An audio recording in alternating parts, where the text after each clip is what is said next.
बोलो सतगुरुदेव की जय। बंदी छोड़ कबीर परमेश्वर जी की जय। बंदी छोड़ गरीबदास जी महाराज जी की जय। स्वामी रामदेवानंद जी गुरु महाराज जी की जय।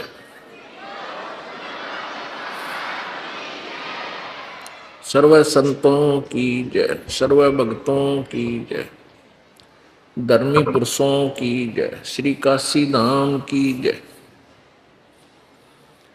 श्री छुडानी धाम की जय, श्री क्रोथा धाम की जय, श्री बरवाला धाम की जय।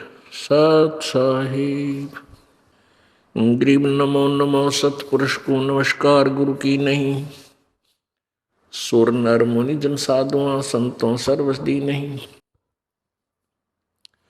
सतगुरु साहेब संत सब डंडो तुम प्रणाम। आगे पीछे मध्य हुए तिनको जा कुर्बान। नराकार निर्विषम काल जाल भयबंधनम। निर्लेपम निज निर्गुणम अकल अनुबेशोन्धनम। सोहम सुरति समाप्तम सकल समाना निर्तल।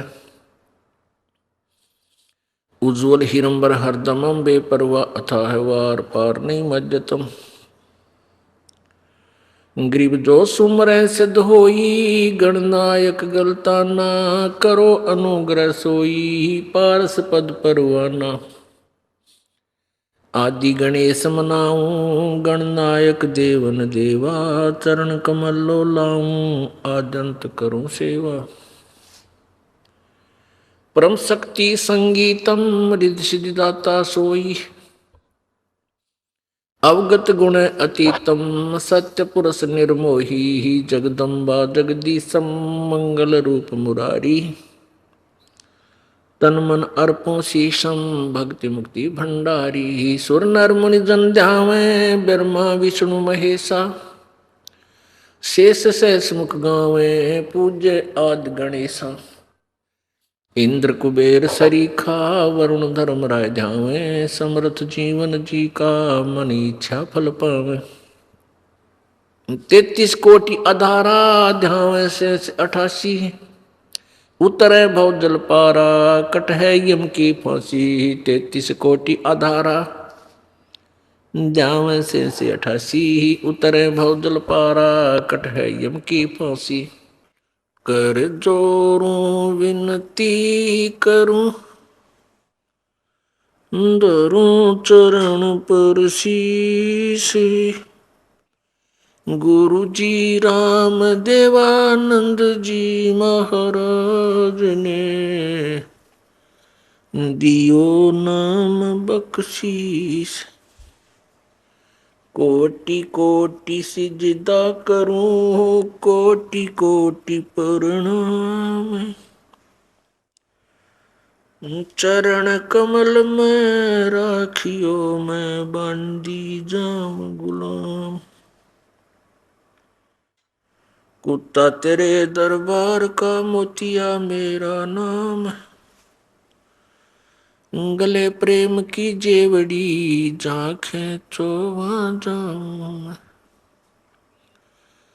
तो करो तो बावड़ूं दूर दूर करो तो जाऊं। जो राखो तो ही रहूं जो देवो सो खाऊं। जय इब कै सतगुरु मिले सब दुख आँखों रो। चरणों ऊपर शीस धरूं कहूँ जो कहनी हो। कबीर साईं मिलेंगे पूछेंगे कुशलात। आदि अंत की सब कहूँ अपने दिल की बात। गुरु जी तुम ना भूलियो चाहे लाख लोग मिल जाए। हमसे तुमको बहुत है तुमसे हमको नहीं। कबीर तुमरे विसारे क्या बने मैं किसकी शरण में जाऊं, शिव ब्रंच मुनि नारदा, इनके हृदय न समाऊं। अब गुण किए तो बहुत किए, करत न मानी हार, बावे बंदा बख्श दियो, बावे गर्दन उतारे। अब गुण मेरे बाप जी, बख्शो गरीब नवाज, जो मैं पूत कपूत हूँ, बहुर पिता को लाजी। मैं अपराधी जन्म का, नख सिख बड़े विकार, तुम दाता दुख भंजना, मेरी करो सवार। बंदे तू कर बंदगी, बंदे तू कर बंदगी, जय चावे दीदारे। अवसर मानुष जन्म का, भाई मिले न बारंबार। मानुष जन्म दुर्लभ है, ये मिले न बारंबार। जैसे तरवर से पत्ता टूटे गिरे, वो बहुर न लगता डार। मानुष जन्म पाय के, जो नहीं रटे हरि नाम, जैसे कुआ जल बिना बनवाया क्या काम। राम नाम रटते रहो, राम नाम रटते रहो, जब तक घट में प्राण। कब हो तो दीन दयाल के, बनक पड़ेगी कान।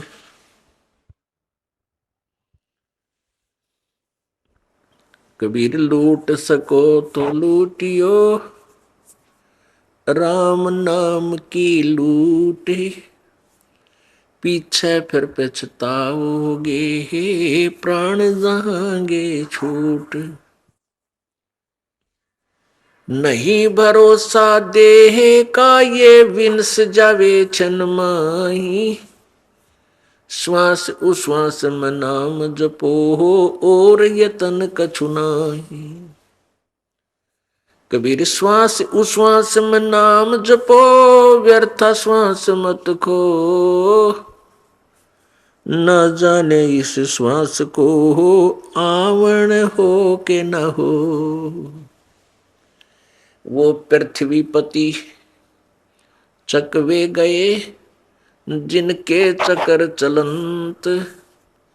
रावण सरीखे कौन गिने, ऐसे गए अनंत।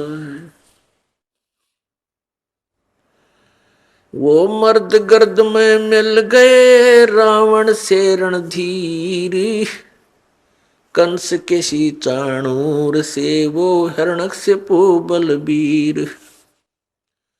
तेरी क्या बुनियाद है, तू जीव जन्म धर लेत। गरीबदास हरि नाम बिना, तेरा खाली रह जा खेत। सर्व सोने की लंका होती, रावण से रणधीरम। एक पलक में राज विराजी, वो जम के पड़े जंजीरम। परम पिता परमात्मा,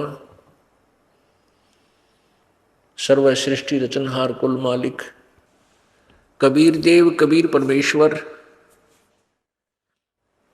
अपनी प्यारी आत्माओं को यथार्थ ज्ञान कराने के लिए स्वयं ही सतलोक से चलकर आते हैं। ये वही परमेश्वर हैं जो बनारस में, काशी में, हिंदुस्तान भारतवर्ष की पवित्र भूमि पर सन 1398 में, अर्थात संवत 1455 को ज्येष्ठ सुदी पूर्णमासी के दिन एक लहर तारा तालाब में विकसित कमल के फूल पर शिशु रूप धारण करके विराजमान हुए थे, अपने सतलोक से चलकर आए थे। 120 वर्ष तक वो परमात्मा यहां रहे इस धरातल पर, और यहीं से सर्व ब्रह्मांडों का कंट्रोल भी करते रहे। और यहाँ एक तत्वदर्शी संत की भूमिका भी उन्होंने की, यथार्थ ज्ञान प्रचार किया। उस समय पूरा मानव समाज काल प्रेरणा से, शास्त्र विरुद्ध ज्ञान से परिपूर्ण होता है। तब परमात्मा आते हैं, अपने तत्व ज्ञान से उस अज्ञान रूप अंधकार को हटाते हैं। परमपिता परमात्मा हमें याद दिलाते हैं कि तुम्हें मानव शरीर आत्म कल्याण के लिए प्राप्त हुआ है। परमेश्वर बताते हैं कि मानुष जन्म पाकर जो नहीं रटे हरि नाम, भाई जैसे कुआं जल बिना फिर बनवाया किस काम। अब जैसे जिस कुएं के अंदर जल नहीं है और वो कितना सुंदर बना रखा है, चाहे पक्का भी कर रखा है, उसको कंस्ट्रक्शन भी कर रखी है, बढ़िया प्लास्टर कर रखा है, यदि उसमें जल नहीं है उसका नाम कूप अवश्य है, लेकिन गुण कूप के नहीं है। इसी प्रकार जो मनुष्य शरीर पाकर के परमात्मा की भक्ति नहीं कर रहे, उनका नाम मनुष्य अवश्य है, लेकिन आकार मनुष्य जैसा है, लेकिन कर्म मनुष्य के नहीं है। क्योंकि मनुष्य का प्रथम कर्तव्य है परमात्मा की भक्ति करना, आत्म कल्याण करवाना। इस परमात्मा की भक्ति पर जब ये इंसान लगता है तो इसके अंदर शिष्टाचार, सदाचार, विनम्रता, विकार रहित ये होना पड़ता है, अन्यथा भक्ति नहीं चलेगी।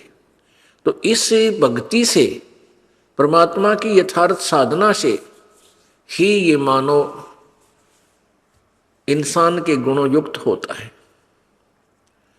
अन्यथा जो भी परमात्मा की भक्ति ना कर रहे, बाकी जो कर्म है, शेष कर्म अन्य प्राणियों जैसे ही मनुष्य भी करता है। संतानो उत्पत्ति, उनमें मोह ममता, फिर उनके ही पालन पोषण के चक्कर में सारा जीवन व्यर्थ कर देना। ये तो पशु पक्षी भी करते हैं, प्रत्येक प्राणी कर रहा है। यदि मनुष्य का काम भी इतना ही होता तो मानव शरीर परमात्मा नहीं देता। 84 लाख प्रकार की योनियां प्राणी बना रखे हैं, एक और बना देता और स्वरूप बना देता, उसको क्या देर लगती। मनुष्य शरीर इसलिए दिया है कि इसमें परमात्मा ने हमें बुद्धि दी है कि हम प्राकृतिक आपदाओं से बचने के लिए एक हट बना सकते हैं, झोंपड़ी डाल सकते हैं। उसको चाहे हट को आप पक्की ईंटों से बना लो, चाहे पत्थर से बना लो, और चाहे शेड डाल लो टीन का, या वैसे घास फूस की बना लो, उन सभी का कार्य है प्राकृतिक आपदाओं से बचना। जैसे आंधी आ गई, ओले गिर गए, एकदम वर्षा आ जाती है, धूप अधिक होती है, सर्दी ज़्यादा होती है, तो हम इन आपदाओं के कारण व्यवस्थित नहीं रह सकते। और यदि हमने झोंपड़ी बना डाल रखी है या मकान बना रखा है, तो उसमें हम इन आपदाओं से बच सकते हैं। हमारे कपड़े ना भीजें, आटा खराब ना होए, लकड़ी ना गिल्ली होए, जिससे हम खाना डेली बनाते हैं। इस उद्देश्य से मनुष्य ने ये मकान बनाने शुरू किए थे, और इतनी ही आवश्यकता है इनकी। अब हम अज्ञानता के अंदर इतने जो है ना पहुंच गए हैं कि हमने मकान बनाने की ही दौड़ लगा दी। इसी तरफ हमारा पूरा समय डाइवर्ट हो गया। बढ़िया कोठी बनावे, 2-2, 3-3 मंजिल की बनावे, उसमें चिप्स लगावे, हैं, उसी के अंदर पता नहीं के डेकोरेशन रख ले, और फिर इतनी अच्छी कोठी बनाएंगे 10-20 लाख रुपए की, तो वो 2 नंबर से धंधा करना पड़ेगा, पाप का भागी होगा, भगवान का दोषी, सरकार का दोषी, और भक्ति नहीं कर सकता वो प्राणी।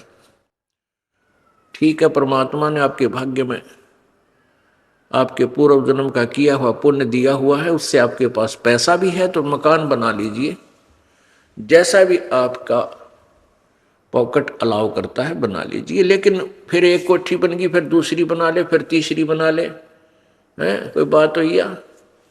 और फिर एकदम मृत्यु हो जा, फिर गधा बन के, कुत्ता बन के उन कोठियां के गली में भी नहीं बैठ सकता, अंदर तो बात दूर है, बाहर भी नहीं बैठ सकता, मारेंगे लठने का, दूर मारो इनका, कुत्ते से बीमारी ना लग जा, क्यों खाज लगेगी, टांग टूटेगी, आंख फूटे, अगर इसे निकम्मे आदमी की जो भक्ति नहीं करता, सारा जीवन बर्बाद कर देता है अपने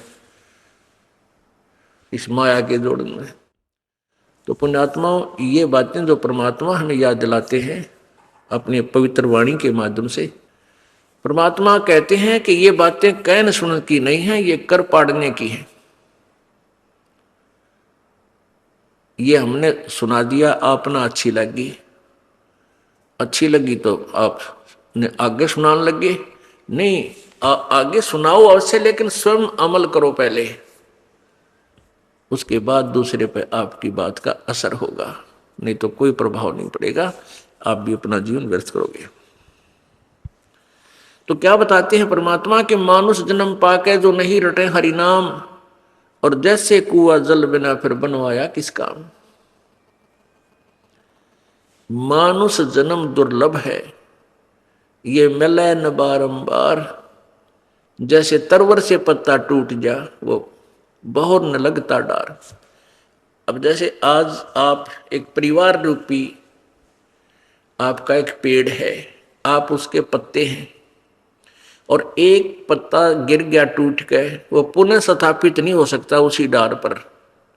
इसी प्रकार आपका ये मनुष्य शरीर एक बार हाथ से छूट गया, आपको फिर प्राप्त नहीं होगा इस परिवार में, यही शरीर।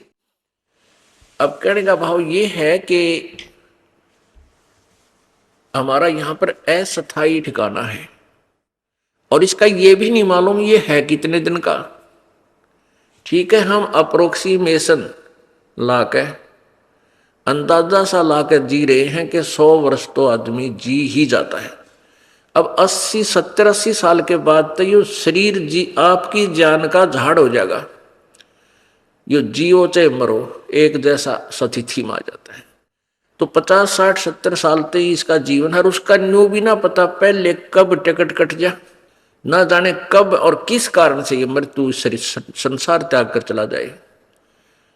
तो उसके लिए परमात्मा कहते नहीं भरोसा देह का, ये विनस जावे छन माही, और कहते हैं भाई श्वास उश्वास से, जो आपको मंत्र मिला है प्रभु का सतनाम, जो श्वास उश्वास से सिमरण होता है, कहते श्वास उश्वास से नाम जपो भाई और यतन कछुनाई। यह शरीर तो जाएगा, आज नहीं तो 10 वर्ष में, 10 ना 20 में, ना 30 में, ना 40 में, इसको तो जाना है। ये ना किसी का रहा ना रहेगा, लेकिन इसके जाने की तिथि भी निर्धारित नहीं है, अंदाजा है। तो फिर भी हम गफलत कर रहे हैं, यही सोचकर हम अभी नहीं मरेंगे, हमारी तो आयु अभी 40 वर्ष हुई है, हमारी तो 50 वर्ष हुई है, अभी तो बहुत समय है। यह सबसे बड़ी भूल इस प्राणी का काल न ला रखी है। परमेश्वर कहते हैं कि मौत भूल गया बावड़े, तने चाला कर दिया कौन, और तन माटी में मिल जाएगा भाई जो आटे में नौन है। कहते हैं या दुनिया दा जीवन झूठा भूल रहे मर जाने नू,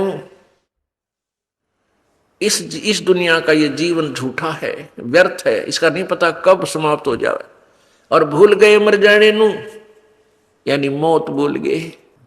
पुण्यात्माओं, काल का इतना जबरदस्त प्रभाव आपके ऊपर, आप बालक हो, आपको नहीं पता, क्योंकि संत डॉक्टर होते हैं और श्रोता एक मरीज होते हैं। अब डॉक्टर को पता है कि ये यदि ये ट्रीटमेंट नहीं करेंगे तो इनके ऊपर कितना भयंकर रोग है, इनकी क्या दुर्दशा होगी। इसलिए वो बार बार कहता है भी इलाज करवा, गफलत मत कर और परहेज रख। तो परमात्मा भी कहते हैं औखत खावे पत्थर है तब होवे कल्याण। औखद खावे यानी दवाई ले, परमात्मा के सच्चे नाम रूपी ये औषधि खावे, और फिर पत्थर है, पथ माने परहेज रखे, तब तेरा कल्याण होगा। परमेश्वर हमें बार बार याद दिलाते हैं कि भाई, फिर परमात्मा ये भी हमें साथ साथ एक और बताना चाहते हैं कि कबीरा ये तन जाएगा और सके तो ठाहर ला, या एक सेवा कर संत की और गोविंद के गुण गा। अब ये शरीर तो आपका जाएगा, मृत्यु होगी ही होगी। फिर इसके लिए बताते हैं कि इसमें एक ठाहर लग सकती है। ठाहर माने सपोर्ट। जैसे पहले पुराने समय में सतीर और कड़ियों की छत देते थे मकान पर। अभी बहुत से गांव में एक सतीर होता था, लंबा सा वुडन बीम जिसको कहते हैं। आजकल तो जिसके आरसीसी के बीम हो गए, वो लकड़ी का बीम होता था, उसको सैतीर बोलते हैं। तो वो सैतीर कई बार बीच से क्रैक हो जाता था और टूटने को, गिरने को हो जाता था। अब जैसे वो वुडन बीम होता है सैतीर, वो टूटने को हो जाता, उसमें क्रैक आ जाता बीच में, सेंटर में, और गरीब व्यक्ति रिप्लेसमेंट नहीं कर सकता अपने मकान की छत की। तो क्या करते थे, उसके नीचे एक और सपोर्ट दे देते थे, उसी जहां क्रैक हो रहा था उसके नीचे। उसको थोड़ी भी बोल देते हैं और उसको बड़ी भी बोल देते हैं। बड़ी लगा दी नीचे, यानी और एक पिलर सा लकड़ का एक डंडा, अच्छा मोटा, कड़ी से भी मोटा, वो उसका लगा दिया करते नीचे, उसको सपोर्ट दे करके। तो उसको ठाहर बोलते हैं, ठाहर। वो ठाहर लाने के बाद वही सैतीर मनवाना 20-30 वर्ष और निकाल देता था, वह छत नहीं गिरती थी, डिस्टर्ब नहीं होता था। ऐसे परमात्मा हमें याद दिलाते हैं कि यदि तू इस जीवन को एक्सटेंड भी करवाना चाहता है, वैसे तो तेरा कोई भरोसा नहीं है, ये तो उस वुडन बीम से भी कमजोर शरीर है आपका, और कभी भी किन्हीं कारणों से ये विनाश हो सकता है। और इसमें आप कुछ ठहर लाना चाहते हो, इसको एक्सटेंशन करवाना चाहते हो, तो क्या बताया है, कबीर ये तन जावेगा सके तो ठाहर लाए, एक सेवा कर संत की और गोविंद के गुण गाए। संत की सेवा करने का तात्पर्य है कि पूरे संत, पूर्ण संत को ढूंढ कर, खोज कर, उनके द्वारा बताए गए भक्ति मार्ग पर आप लग जाइए, और जो वो मंत्र जाप आपको दे उस नाम का जाप कीजिए। अब परमात्मा आपको बताते हैं कि राम नाम रटते रहो जब तक घट में प्राण, और कदे तो दीन दयाल के भनक पड़ेगी कान। अंतिम श्वास तक, जब तक तेरे शरीर में श्वास है तब तक तूने इस भक्ति का स्मरण, इस नाम का सिमरण करते रहना होगा। और कहते हैं फिर कदे तो दीन दयाल के भनक पड़ेगी कान। परमात्मा कहते हैं कल्पे कारण कौन है, कर सेवा निकाम, और मन इच्छा फल देऊंगा जो पड़े मेरे ते काम। अब परमात्मा कहते हैं तू कल्पना छोड़ दे, और जो हम मार्ग तुझे बता रहे हैं इस अनुसार तू भक्ति करता रहे, और फिर तुझे जब मेरे से काम पड़ेगा, यानी परमात्मा सतर का जब आपका कार्य होगा, फिर देखना मैं तेरी कैसे रक्षा करता हूं। अब हम अनजानपने में हम घने बोले हैं और हम काल के द्वारा घने सताए गए हैं। हम क्या समझते हैं, किसी का बेटा अच्छा पहलवान सा हो गया, तेने सोच लिया बस तेरा बेटा कैसा कोई नहीं, यू इतना सुरक्षक हो गया, और बेटा एक्सीडेंट में मर गया, फिर कौन। तो हमारी ये कुतरुआ कैसी सोच है। हम भगवान अब उस स्तर पर नहीं आते जहां भगवान हमें लाना चाहता है। कोई मुख्यमंत्री, मंत्री, प्रधानमंत्री ने की आड़ लेकर पता नहीं क्यों बने बैठे हैं, कितने आदमियों ने सता दिए हैं, और कल न उस मुख्यमंत्री प्रधानमंत्री की टिकट कटगी कितना अचानक, कभी भी मर सकता है, ये तो मिट्टी का महल है सबका। फिर कित बाढ़ में जाएगा। भगत कह रहा था, हमारा रिश्तेदार था, और वो संजय गांधी का घना निकट था, उसकी आड़ में, और उसकी माता जी का राज था, श्रीमती इंदिरा गांधी जी का। उस संजय गांधी की आड़ में उसने ना जाने कितने आदमी सता रखे थे, और फिर वो संजय गांधी अचानक दुर्घटना में मर गया। वो 6 महीने तक घर से बाहर नहीं निकला, तन बाहर जानते मारे माए टट्टी करे घर में, माए रह सूख का काटा हो गया। तो ये नकली सारे पकड़ के बैठ जाते हम। पीछे एक मुख्यमंत्री जी की, अभी आंध्र प्रदेश के मुख्यमंत्री जी की दुर्घटना में मृत्यु होगी। अब आंध्र प्रदेश के मुख्यमंत्री थे, हेलीकॉप्टर से दुर्घटनाग्रस्त मृत्यु को प्राप्त हुए। उसके साथ लगभग 125 आदमी और आत्महत्या कर गए। वो क्यों कर गए? क्या उसका प्रेम था? घर के ना मरे उसके प्रेम में। वो कोई और न सता रहे थे, या उसकी आड़ में घना बिजनेस ठा रहे थे दुनिया ने लूटने के लिए। वो बिजनेस खत्म हो गया, क्यों? उनकी वह आड़ खत्म होगी, आप भी गए। तो उस माया ने के सिर पर धर ले गए, जिसकी खारत खत के लिए जीवन बर्बाद कर दिया। तो परमात्मा हमें ये याद दिलाना चाहते हैं कि तुम इन नकली सहारों की आड़ में और अपने आप को सुरक्षित मान बैठते हो। परमात्मा ही की ओट लो। तो भगवान हमें क्या बताते हैं? राम नाम रटते रहो जब तक घट में प्राण, और कदे त दीन दयाल के भनक पड़ेगी कान। अब कौन से राम का नाम जाप करना है? अब हम कहते हैं राम नाम रटते रहो। तो आम व्यक्ति जो अभी तक पवित्र हिंदू समाज का श्री रामचंद्र पुत्र राजा दशरथ जी को अपना इष्ट मानता है और उसी को सुप्रीम पावर मानता है। हिंदू समाज में ये एक विशेष धारणा है कि जो राजा दशरथ के घर जन्मे अयोध्या में श्री रामचंद्र जी, वो सुप्रीम पावर हैं और वही उसी का नाम जपना चाहिए। राम राम राम राम उसी का नाम है। नहीं, ये राम नाम तो सतयुग में महर्षि वाल्मीकि भी जपते थे, जब तक तो रामचंद्र जी का जन्म भी नहीं हुआ था। ये त्रेता में जन्मे हैं। तो पुण्यात्माओं, हम अज्ञानता के कारण इस अध्यात्म ज्ञान से कोसों दूर हो गए और लोक वेद के आधार से हम पता नहीं कहीं की ईंट कहीं का रोड़ा ये ज्ञान सुन और सुना रहे हैं। तो राम का नाम, राम कौन है? राम कहो, देव कहो, अल्लाह कहो, गॉड कहो, ये रब कहो, ये भाषा भिन्न नाम है और एक परम शक्ति का नाम है ये।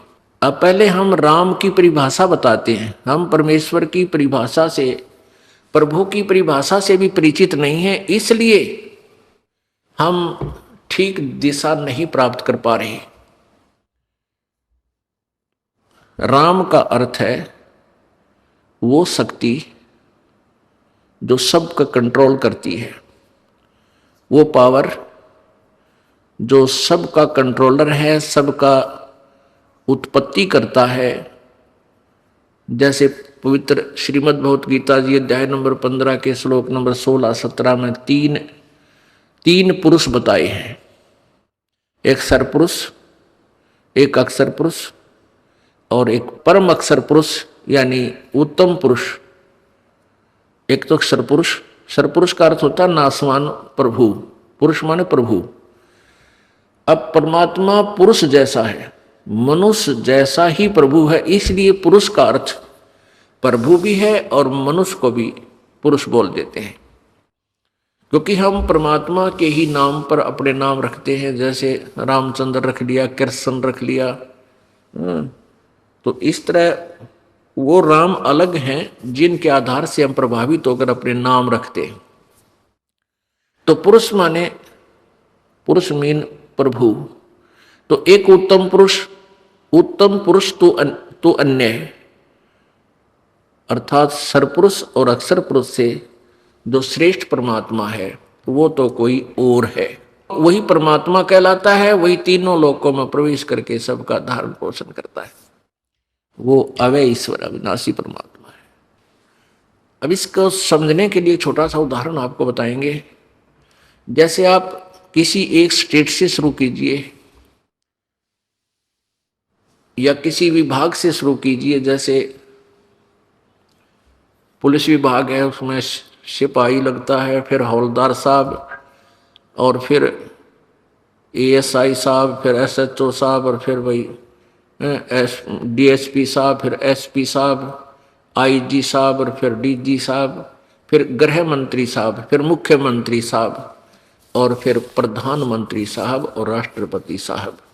ये सभी साहब कहलाते हैं। हवलदार से साहब कहलाना शुरू करते हैं और राष्ट्रपति तक सभी साहब ही अपनी उनकी उपमा की जाती है, साहब से संबोधन किए जाते हैं। लेकिन इन साहबों में, इनकी शक्ति में, इनकी पावर में, कार्य क्षेत्र में दिन रात का अंतर होता चला जाता है। अब प्रधानमंत्री जी भी साहब हैं, राष्ट्रपति जी भी साहब हैं, और एक हवलदार जी भी साहब हैं, और एक मुख्यमंत्री जी भी साहब हैं, और मंत्री जी भी साहब हैं। तो इनमें कितना अंतर है प्रत्येक की शक्ति में, पावर में।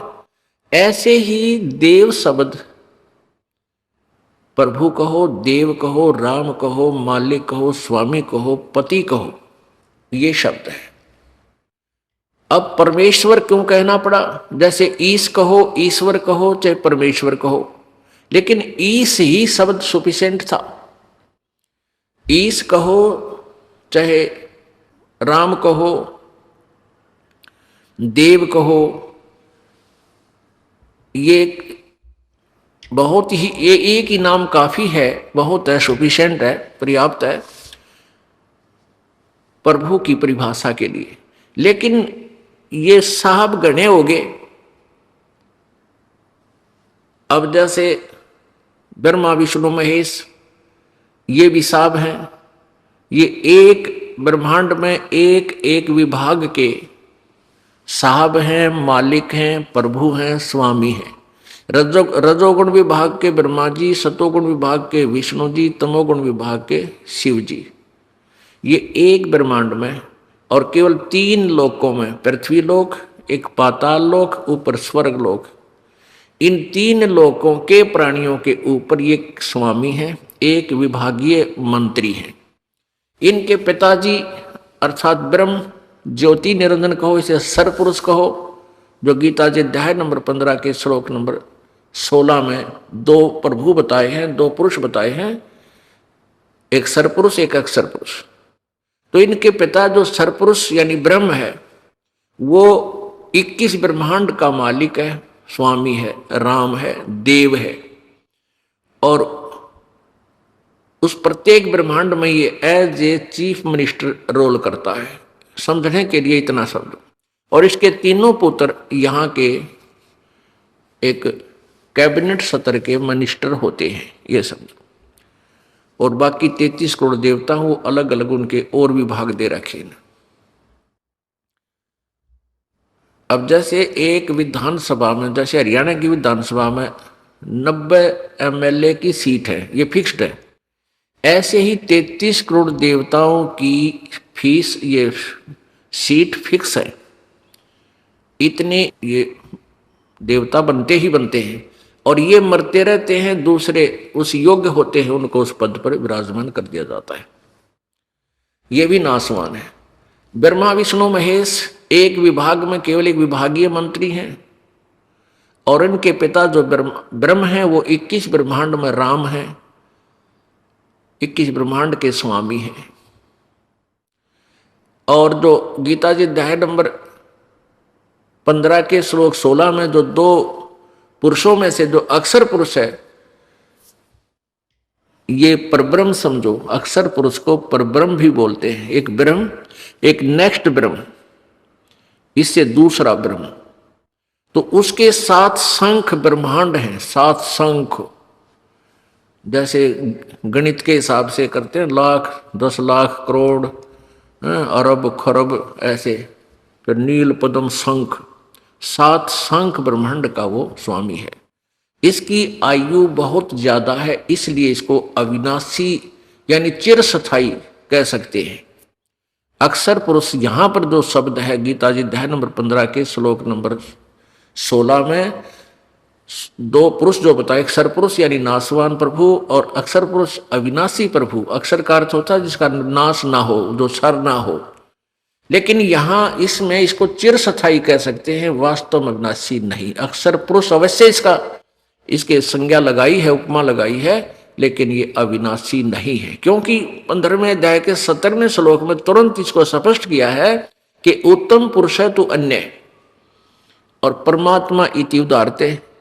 उत्तम पुरुष यानी श्रेष्ठ परमात्मा, वो परम ब्रह्म होता है, जो एक तो होता ब्रह्म, एक पर ब्रह्म, एक परम ब्रह्म। परम माने श्रेष्ठ, उत्तम, ब्रह्म माने परमात्मा, वो तो कोई और है, और वही परमात्मा यानी परमात्मा का अर्थ होता है उत्तिष्ठ आत्मा, श्रेष्ठ आत्मा, परम श्रेष्ठ, वही श्रेष्ठ आत्मा यानी वही परमात्मा कहलाता है। परमात्मा का सीधा सा विधान है, परमात्मा की परिभाषा यह है कि परमात्मा उसे कहते हैं जो दुख ना दे, केवल सुख सुख दे, इसलिए उसको परमात्मा कहते हैं, श्रेष्ठ आत्मा कहते हैं। और जो यहाँ कैसा बुरा हाल कर रखा हमारा, किसी की बेटा मर जाए, किसी की बेटी मर, किसी की आंख फुटे, किसी की कोड लाग रहा है, किसी कैंसर में चिल्ला रहा है। जिसके राज्य में ऐसा दुखी प्राणी, वो परमात्मा नहीं हो सकता, वो स्वामी अवश्य है। जैसे कसाई बकरे पालता है, वो बकरियां का स्वामी है, लेकिन अच्छी आत्मा नहीं है, वो श्रेष्ठ आत्मा नहीं है, वो परमात्मा नहीं है। तो यहां स्पष्ट किया है गीता जी अध्याय नंबर 15 के श्लोक नंबर 17 में कि उत्तम पुरुष है तो अन्य है, श्रेष्ठ प्रभु तो कोई और है, परमात्मा इति उदारते, जो अच्छी आत्मा यानी वो दयालु भगवान, वो श्रेष्ठ आत्मा वाला परमात्मा, नेक आत्मा जिसको कहते हैं, वो अलग है। और ये लोग तरम आविष्य विभर्ती, वो अवय ईश्वर है, जो तीनों लोकों में प्रवेश करके सबका धारण पोषण करता, वो है अविनाशी प्रभु। तो अब हमने ईश तो हम समझेंगे ब्रह्म को, और ईश्वर यानी ईश से श्रेष्ठ, इसका इससे ऊपर वो कौन है, वो परब्रह्म। और परमेश्वर शब्द क्यों बोला गया, क्योंकि ये ईश से भी और इस ईश्वर से भी वो श्रेष्ठ परमात्मा है, परमेश्वर, वो परम है, श्रेष्ठ है, वो परमेश्वर है। तो ऐसे हमने प्रभु की परिभाषा को समझना है। अब कौन सा राम है, अब और ऑल कंट्रोलर जो पूर्ण ब्रह्म है, परम अक्षर ब्रह्म है, उत्तम पुरुष जो और ही है, वो असंख्य ब्रह्मांड का मालिक है, राम है, स्वामी है, देव है, प्रभु है। अब हमने शिव भगवान को, जो यहाँ का त्रिलोकीय विभागीय, एक विभागीय मंत्री है एक ब्रह्मांड में, उसको महादेव की संज्ञा से, महादेव की उपमा से सुशोभित करते हैं। महादेव, महादेव का अर्थ होता है बड़ा भगवान। अब यदि महादेव हम कहें वेदों अनुसार, तो महादेव वो पूर्ण परमात्मा है, परम अक्षर ब्रह्म है, हम उसको ही महादेव कहेंगे। अब यहां फिर और सतिथि आ जाती है, जैसे यहां भी देव हैं, 33 करोड़ देवताओं में जो महान है, बड़ा है, इसलिए इनको महादेव कह दिया जाता है। तो इस पूरी परिभाषा को समझने के लिए ही ये सत्संग किया जाता है, सीडी बनाई जाती हैं। यहाँ नहीं समझ में आओ तो इन सीडी को ले जाओ डीवीडी अपना चला कर देखो, बार बार इस ज्ञान को ग्रहण करो। इससे ज्ञान यज्ञ का फल आपको मिलेगा।